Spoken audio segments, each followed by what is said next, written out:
मोहतरम नाजरीन, आप देख रहे हैं सरपरस्त न्यूज लाइव। मैं हूं महबूब रजा सिद्दीकी। सरपरस्त न्यूज लाइव में आपका इस्तकबाल है। आप देख रहे हैं सरपरस्त न्यूज लाइव। कहने की बात यह है कि आज पूरे कलकत्ता शहर नहीं, पूरे बंगाल में एक गाने की बड़ी धूम मची हुई है।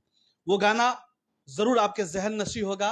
जिन्होंने उस गाने को बनाने में, सजाने में, डायरेक्ट करने में जो अपना खून पसीना एक करके, मेहनत मशक्कत करके कई महीने कंटिन्यू उसके ऊपर जो वर्क किया है, उस शख्सियत का नाम मोहतरमा सूफिया खान है। सरपरस्त चैनल में आपका इस्तकबाल है, आपका स्वागत है।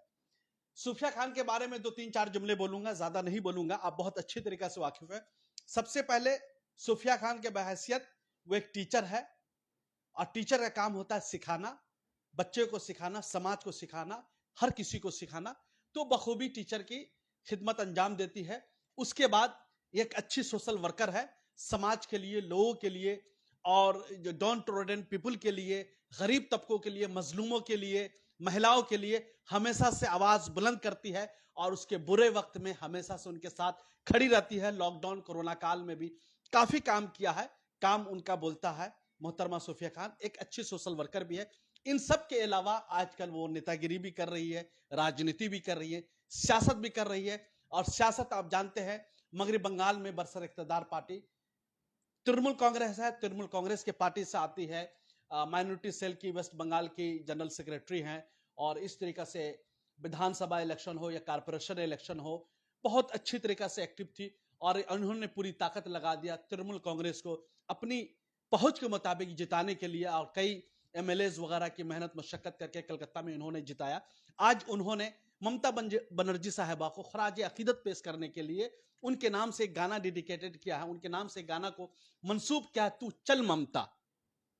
इन्होंने एक इंप्रेशन के तौर पर, इन्होंने एक वजनदार अल्फाज में बोला है कि तू चल ममता। कहां चलेगी भाई, बंगाल में तो ऑलरेडी है, कहां चलने की बात कर रही है। जब हमने इनसे बात किया तो उन्होंने बताया कि हम ममता बनर्जी को दिल्ली भेजना चाहते हैं। हम बोले दिल्ली तो कई बार आ चुकी, जा चुके, अब दिल्ली भेज करके क्या करेंगे। बोले मैं दिल्ली भेजने का मतलब यह है कि प्रधानमंत्री की कुर्सी पे, वजीर आजम की कुर्सी पे, प्राइम मिनिस्टर कुर्सी पे हम लोग बैठाना चाहते हैं। हमारी दुआएं, हमारी मेहनत है। हम अपनी बातों को यहीं पर समझिए खत्म करते हैं। हम डायरेक्ट जो है, जिन्होंने अपनी मेहनत मशक्कत के गाना को हम उनसे बातें करते हैं। मोहतरमा सूफिया खान साहबा, आपकी मेहनत मशक्कत काफी रंग लाई, लोगों के जहन दिमाग पर यह गाना छाया हुआ, तू चल ममता। तो मैं एक ही चीज जानना चाहता हूँ, ये आपके जहन में, आपके दिमाग में कहां से ये बातें, प्लीज उसके बारे में आप बताएं। देखिए 2021 में जब दीदी बहुमत के साथ जीती थी, जब तीसरी बार मुख्यमंत्री जब वो बनी थी, इतने हमें बताने की जरूरत नहीं है कि क्या हुआ था बंगाल में। जो सिनेरियो था इलेक्शन से पहले, कई ऐसी चीजें हुई जहां पर सबको लगने लगा था कि भाजपा जो है बहुत बहुमत के साथ यहाँ जीतेगी, 200 पार करेगी वगैरह वगैरह। लेकिन दीदी ने एक बार अपना लोहा मनवा दिया फिर से, जहां हम देख रहे हैं कि पूरे देश में भाजपा कई ऐसे राज्यों में बहुमत के साथ आती है, लेकिन एक बंगाली एक ऐसा राज्य था जहां पर दीदी ने अपना लोहा जो है मनवा दिया। बंगाल के बाद कई ऐसी बातें उठने लगी कि दीदी जो है प्रधानमंत्री के लिए सबसे एक सूटेबल चेहरा है, एक सबसे एक विकल्प है प्रधानमंत्री बनने के लिए। जी बिल्कुल। क्योंकि यहाँ पर हम देख सकते हैं कि भाजपा से लोग बहुत परेशान हो गए हैं। वो महंगाई हो, डीजल हो, पेट्रोल हो, बेरोजगारी हो, या आप मॉब लिंचिंग हो, या बुलडोजर चलाने से लेकर हिंदू मुसलमान का विवाद करना हो। लेकिन लोगों के पास एक विकल्प नहीं है, एक चेहरा नहीं है कि अगर हम नरेंद्र मोदी को हटाते हैं तो कौन आकर खड़ा होता है प्रधानमंत्री के चेहरे पर। तो मुझे मुझे एक सोच आई कि अगर दीदी दीदी मुझे ऐसी सोच नहीं है, दीदी तो ऑलरेडी एक चेहरा है ही। बहुत लोगों के जहन में ये सोच आया, कई लोगों का चेहरा, कई लोगों का जो जहन था वो बंगाल में टिका हुआ था, और दीदी ने उसको बहुत बखूबी अपने आप को उन्होंने प्रूफ भी किया। तो मेरे साथ साथ कई ऐसे लोग थे जिन्होंने ये मान लिया दीदी का जो वजन है कि दीदी प्रधानमंत्री बनने के लिए सबसे एक सक्षम चेहरा है। तो मैंने और मेरी टीम ने एक सोच की कि हम क्यों ना एक दीदी को एक डेडिकेट करें, एक गाना बनाएं जिसमें दीदी की पूरी जर्नी बने। हम डॉक्यूमेंट्री भी बनाने का सोच रहे थे, बायोग्राफी बनाने का सोच रहे थे, एक छोटा सा वेब सीरीज बनाने का सोच रहे थे। लेकिन फिर हम इस नतीजे पर पहुंचे कि म्यूजिक एल्बम के जरिए हम इस चीज़ को पूरे एक 5 मिनट के गाने में पूरा एक जो जर्नी है, ताकि लोग बोर भी ना हो। हमारी युवा पीढ़ी आजकल गाने से कनेक्ट करती है, गाने में एक शॉर्ट डिस्क्रिप्शन हमने दे दिया कि कैसे स्टार्टिंग ही है, वीडियो में देख सकते हैं कि दो लड़के लड़ रहे हैं, लड़कर निराश होकर बैठे हुए हैं ज़मीन पर, पीछे में टायर जल रहा है, पीछे में लोग दंगे कर रहे हैं। ऐसे में दीदी आती हैं और वो लड़के जो है, दो लड़के हैं, वो दीदी का जाकर हाथ पकड़ लेते हैं और ऐसे में सबको समझ में आ जाता है कि दीदी हैं जो इस नफरतों से बचा सकती हैं। तो ये छोटे से वीडियो में ये दिखाने की कोशिश की हमने। ये भी दिखाया गया है इस वीडियो में कि दीदी 90 के दशक से जो भी उनका जर्नी रहा है, जो भी सारी चीज़ें हैं, दीदी ने क्या क्या किया, दीदी के क्या क्या अचीवमेंट रहे, वो रेलवे की मिनिस्टर रहीं, first chief minister of Bengal रहीं, कन्याश्री वगैरह सब कुछ। तो ये सारी चीज़ों को हमने एक 5 मिनट की वीडियो में दिखाया है और कोशिश की है, और ये भी कोशिश की है लोग जो है इससे कनेक्ट कर सके, लोग इसको कहीं ना कहीं पसंद कर वक्त सके। लग गया इसको बनाने में आपने? देखिए लगभग 9 महीना तो लग ही गया है, 10 महीना ऑलमोस्ट, पूरा 9 महीना लगा है इसको लॉन्च बनाने से लेकर, सोच से लेकर, अगर सोच भी समझेंगे तो हम 10 महीना कह सकते हैं, लेकिन टोटल बनाने से लेकर, क्योंकि सबसे पहले है एक गाने का सुर, गाने का जो लिरिक्स है वो लिखा जाता है, जिसको आसिफ इकबाल ने बहुत बखूबी लिखा है। उसके बाद इसका धुन बनाया जाता है। धुन जो है समीद उर्वी ने बनाया। समीद उर्वी एक बहुत पॉपुलर जोड़ी है जिन्होंने खोका बाबू से भी फेमस हुए, मशहूर हुए। सड़क 2 में भी उन्होंने डायरेक्ट किया है। तो उन्होंने धुन बनाया। धुन बनाने के बाद हमने फिर इसको फिर सिंगर जो है गाते हैं। उसके बाद ईशान मित्रा ने इसको गाया है। करने के बाद फिर वीडियो बना। वीडियो बनने में थोड़ी ही रुकावट आई क्योंकि बीच में फिर से लॉकडाउन हो गया था। जनवरी फरवरी में लॉकडाउन रहा, तो लॉकडाउन की वजह से हमारा शूटिंग बंद था। ऐसे करते करते काफ़ी चीज़ें जो है टली, होते होते होते होते बहुत सारी अड़चने भी आई, बहुत सारे। जी, आप तो टीचर थी, पढ़ाई लिखाई से आपका लगाव रहा, वाबस्ता रहा, तो आप एक किताब लिख देती, बहुत कुछ लिख देती, इसे लिख देती। देखिए कई किताब हैं जो लिखे भी, मगर आपने ये गाना ही क्यों चुना? इसके पीछे कुछ खास मकासद? देखिए बिल्कुल, मैं अभी आपको अभी जस्ट मैंने कहा है कि युवा पीढ़ी, आज की जो हमारी जनरेशन है, बहुत हद तक म्यूजिक से वो वाबिस्ता होती हैं। आज के डेट में हम कह सकते हैं किताब बिल्कुल एक्सटिंक्ट हो चुका है। किताब होते हुए भी नहीं है, सब लोग डिजिटली सब कुछ देखते हैं। तो किताब दीदी के ऊपर लिखा हुआ भी है, कई लोगों ने लिखा भी है, कई किताबें भी हैं। हो सकता है आगे मैं लिखूं भी, ऐसा भी नहीं कि मैं किताब को डिस्करेज कर रही हूँ। बिल्कुल बच्चों को किताब सबसे पहले पढ़ना चाहिए, लेकिन मुझे ज़रूरत, वक्त की डिमांड जिसको कहते हैं, मुझे लगा कि ये अभी आपने सोचा कि नहीं एल्बम जी बिल्कुल अभी हाँ जगा सकती हूँ मैं। और चूंकि बंगाली में बहुत कुछ गाना बन चुका है दीदी के ऊपर, कुछ नया नहीं है, गाना बहुत कुछ बना है। खैला हौबे हुआ था इलेक्शन से पहले, बहुत फेमस भी हुआ था। ये खैला हौबे जो शब्द है, पूरे देश में खैला हौबे है। लेकिन हिंदी में मुझे लगता है कि बहुत इफेक्टिव कोई गाना अभी तक दीदी को लेकर नहीं बना था।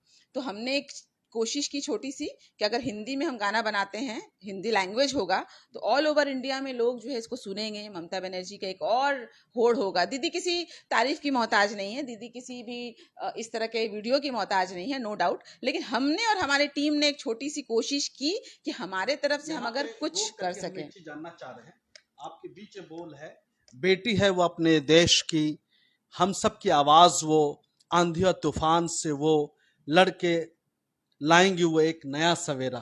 तो कौन से सवेरे की बात कर रही है, कौन से आंधी तूफान से लड़े, ये आंधी तूफान से मुराद क्या है? हम डायरेक्ट जानना चाहते हैं, इस सवाल का जवाब लेते हैं मोहतरमा सोफिया खान साहिबा से। देखिए आंधी तूफान तो देश में 2014 के बाद से आ ही चुका है, वो बताने की जरूरत नहीं है कि किस तरह से देश में नफरतों की आंधी जो आ रही है, नफरतों की आंधी, इस नफरतों की आंधी, बेरोजगारी की आंधी, महंगाई की आंधी, ये सब आंधियों से जो है हमें दीदी छुटकारा दिला सकती हैं, एक नया सवेरा ला सकती हैं। क्योंकि हमने कांग्रेस को हम भरोसा करके देख लिया, हमने राहुल गांधी पर भरोसा करके देख लिया, लेकिन वो नाकाम रहे और मुझे लगता है आगे भी वो नाकाम ही रहेंगे। क्योंकि वो देश देखिए तंग आ चुका है भाजपा से, लेकिन उनके पास कोई चेहरा नहीं है। अगर वो देखते हैं कि अगर हम नरेंद्र मोदी को अगर हटाते हैं, रिप्लेस करते हैं, तो हमारे सामने एक लीडर होना चाहिए, एक प्रधानमंत्री का एक चेहरा होना चाहिए। तो वो प्रूफ जो है वो दीदी ने मुझे लगता है 2021 में कर दिया है। अपने बल पर लड़कर, पैर घायल थे फिर भी वो नहीं रुकी। कुछ भी हुआ, ईडी का सम्मन हुआ, सीआईडी हुआ, सीबीआई हुआ, सब कुछ हुआ, नहीं रुकी। कई लीडर्स जो है वो दल बदल कर चले गए, दीदी नहीं रुकी, उसके बावजूद भी दीदी बहुमत के साथ जीती। तो मुझे लगता है अपने आप में ये जो गाना आपने जो मतलब समझिए एल्बम बनाया अपनी मेहनत मशक्कत से, बहुत सारी चीज कुर्बानियां आपकी शामिल है इस एल्बम में। तो ये एल्बम क्या दीदी अभी तक सुनी है या नहीं सुनी है, या इसकी आवाज सरप्रस्त चैनल के थ्रू दीदी तक पहुंचाने जाते हैं? हम डायरेक्ट इस सवाल का जवाब लेते हैं मोहतरमा सूफिया खान साहिबा से। देखिए, तो बहुत पेचीदा आपने क्वेश्चन कर दिया है। ये चूंकि इनऑफिशियल, ये कोई तृणमूल का ऑफिशियल साइट से कुछ हमने नहीं बनाया है, ये हमने एक जस्ट कॉमन पीपल के थ्रू। हाँ, आप जाहिर सी बात है, आप इस बंगाल की जो समझिए वोटर्स है, आप उनकी पार्टी के कार्यकर्ता है, उस नाते से आपका भी फर्ज जिम्मेदारी बनती है कि दीदी को कुछ दे, राइट ना? जी बिल्कुल, लेकिन मैं नहीं चाहती कि लोगों के सोच में जाए कि ये तृणमूल ने तृणमूल को ही प्रचार किया, ऐसा कुछ नहीं है। ये बिल्कुल एक कॉमन, मैं भी एक देश की बेटी हूँ, एक देश की बेटी दूसरे देश की बेटी को ये समर्पित करती है। इसलिए नहीं कि वो हमारे तृणमूल की लीडर हैं, इसलिए नहीं कि वो हमारे चीफ मिनिस्टर हैं, बल्कि इसलिए कि वो अपने आप में एक इतिहास हैं। ममता बनर्जी इस देश की एक निडर बेटी हैं, तो मैंने यहाँ पर उनको एक निडर बेटी के जैसा पोर्ट्रे किया है, ना कि एक तृणमूल कार्यकर्ता की किसी भी लीडर के जैसे। इसलिए मैं ये बोल सकता सूफिया खान का ख्वाब ममता बनर्जी बने वजीर आजम 2024 का? जी बिल्कुल, सिर्फ ये मेरा ही ख्वाब नहीं है, बल्कि कई लोगों का ख्वाब है, और मैं इस वीडियो के माध्यम से कई लोगों के मन में और ख्वाब जगाना चाहती हूँ। तो हर इंसान का ख्वाब बन जाता जी है। बिल्कुल, ये मैं चाहती हूँ कि मास इसको कनेक्ट करे, मासेस जो है, जितने भी लोग हैं, आवाम हैं, वो इस बात से कनेक्ट करें, और वो भी सोचने पर मजबूर हो जाएं कि ममता बनर्जी ही को एक चेहरा बनाकर हम उभार सकते हैं 2024 में। मगर लोगों के दरमियान में चर्चा है कि आप टीचर थी, आप ये आजकल डायरेक्ट वगैरह तो नहीं की है, मगर वो पूरी जहन, पूरी सोच, आपकी फिक्र, पूरी ताकत लगी हुई है। तो ऐसा नहीं कि आप टॉलीवुड वगैरह की तरफ रुख या फिर ग्लैमरस इंडस्ट्री की तरफ जाने का कुछ प्लान उलान कर रही है? ऐसे भी आप ग्लैमरस है। कुछ तो लोग कहेंगे, लोगों का काम है कहना, क्योंकि ये बिल्कुल कोई कमर्शियल प्रोजेक्ट नहीं है।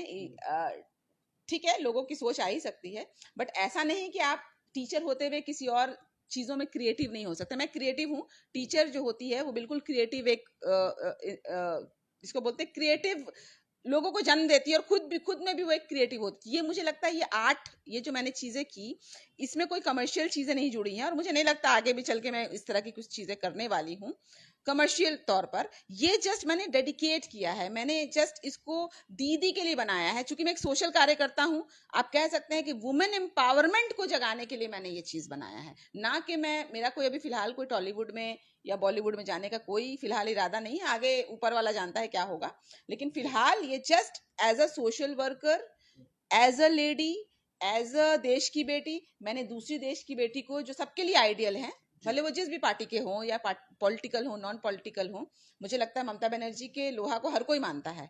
मुझे नहीं लगता कि उनका जो योगदान रहा है पूरे देश में, ये उनको अगर कोई ना भी पसंद करता हो, या जो लोग उनको डिबेट भी करते हो उनको लेकर, लेकिन ये तो जरूर मानते हैं कि ममता बनर्जी एक एनर्जी है, ये कोई नहीं नकार सकता। 272 सीट दिल्ली में बैठने के लिए 272 सीट का लक्ष्य होता है, 554 ऑलमोस्ट अप्रोक्स सीटें हैं। तो ऐसी सूरत हाल में ये कहावत तो मशहूर है ना, दिल्ली दूरस्थ, दिल्ली बहुत दूर है। तो ये दिल्ली नजदीक कैसे होगा? क्या ब्लूप्रिंट वगैरह कुछ आपने? देखिए, जब भाजपा भी आई थी सत्ते पर, जब भाजपा सत्ते पर आई थी, तो उन्होंने भी नहीं सोचा था कि वो बहुमत में आ जाएंगे। एक जमाने में भाजपा का कोई अस्तित्व नहीं था, धीरे धीरे आया। तो इसी तरीके से ऐसा नहीं आप कह सकते कि कोई नहीं है तो कोई नहीं आएगा। नहीं, मैं भी आपको वही कह रही हूँ कि ऐसा कुछ नहीं है। दर्शक नाज़रीन जान सके। जी बिल्कुल, मैं यही बात कहना चाह रही हूँ कि अगर दीदी बंगाल में बहुमत के साथ जीत सकती हैं, तो अगर राइट मैसेज जाए, लोगों से कनेक्ट हो सही से, चूंकि हम इसीलिए हिंदी भाषा में हमने ये बनाया है कि लोग समझ सकें कि ममता बनर्जी क्या हैं। कई लोग हैं जो हो सकता है जो नॉन पॉलिटिकल हैं, और बंगाल के बाहर जो लोग रहते हैं, देशवासी हैं, वो हो सकता है नहीं जानते हो ममता बनर्जी के बहुत ज्यादा उनके बारे में। तो इस गाने के माध्यम से वो जरूर सर्च करेंगे, जो आज यूथ है वो जरूर सर्च करेंगे। तो उनकी सोच को बदलने के लिए हमने एक एंगल चुना है कि कुछ एक छोटा सा भी हमारा अगर योगदान हो कि लोगों को हम जगा सकें। सिर्फ यही एक गाना ही फैक्टर नहीं है जिससे ममता बनर्जी को लोग पहचानेंगे, ये वन ऑफ द फैक्टर हमने बनाने की कोशिश की है। जी बिल्कुल, ये लोगों के दिल में यूथ को और जोड़ना चाहती है, इसलिए कि 35% ऑलमोस्ट देश में यूथ है। अगर यूथ दीदी की तरफ आ जाता है तो समझिए कि दिल्ली का सफर वो आसान हो जाएगा। हम ये चाहते हैं कि सरप्रस्त चैनल के माध्यम से, सरप्रस्त के जरिए से देशवासियों को बताएं कि ममता बनर्जी क्यों, मोदी क्यों नहीं या राहुल गांधी क्यों नहीं, ममता बनर्जी को ही क्यों चुनेंगे? देखिए, सबसे पहले तो ममता 24 के लिए। बनर्जी, सबसे पहले तो ममता बनर्जी जो कहती हैं वो करती हैं। आप देख सकते हैं कि बंगाल में जितनी भी स्कीम्स हैं, वो कन्याश्री हो, रूपोश्री हो, स्वास्थ्य साथी हो, द्वारे सरकार हो, वो तो हो रहा है ना। ऐसा नहीं कि इलेक्शन के बाद गायब हो गए, ऐसा नहीं कि इलेक्शन से पहले वादे किए थे, जुमले किए थे और वो बिल्कुल नहीं हो रहा। आप देखिए, आज ही द्वारे सरकार हुआ है, ये हर महीने द्वारे सरकार होता है, सरकार लोगों तक जाती है। कई ऐसी बातें हैं, कई ऐसी स्कीम्स हैं, लोगों को मिलता है। कन्याश्री जो है, मैं ये नहीं कह रही हूँ कि मैं जस्ट कार्यकर्ता हूं इसलिए मैं तारीफ कर रही हूँ। कन्याश्री ने जो है जाकर हमने यूएन में अवार्ड लिया है, तो ये लोहा तो हम मनवा चुके हैं फॉरेन कंट्री में भी। तो इससे ये समझ में आता है कि ममता बनर्जी ने जो भी स्कीम दिया है, जो उन्होंने इलेक्शन से पहले वादे किए थे, उन्होंने किया है। ये मोदी का जुमला नहीं है कि 15 लाख दे दूंगा, 2 करोड़ बेरोजगारी हटा दूंगा, 2 करोड़ को रोजगार दे दूंगा।